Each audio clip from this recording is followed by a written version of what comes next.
Some of the things that we don't feel that you need to include would probably be expanding too much on your skills and strengths. So we find that students have a lot of the similar list of strengths on their CV. So communication, obviously we want to see that you can communicate, but we can assess that in a face-to-face interview rather than on your CV.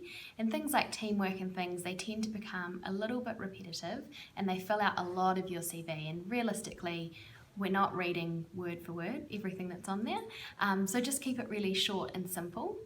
One of the other things that I think you really don't need to include would be things like your date of birth, your age, your marital status, your religion, things like that. They're your personal details, and you don't need to share that with a future employer, so you can leave those sorts of things off. No-goes in CVs is anything waffly, too long, anything where you haven't kept your font the same. If you've changed your font colour or type 3 or 4 times during the course of your CV, we're not interested. You've got to keep it together and keep it short and sweet. You don't need to include things like your marks from high school, university. Yes, if that's relevant, if you got some amazing top mark, fantastic, include that. But yeah, just the bare essentials.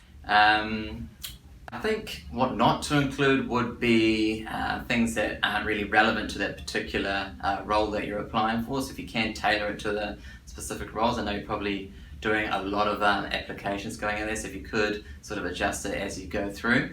Also make it timely as well. I think if you're putting an experience on there that's 10 years old, it's probably not a good move to do that. So the things that we don't want to see in a CV, first of all, this is probably a personal thing, but I don't think a photo is necessary.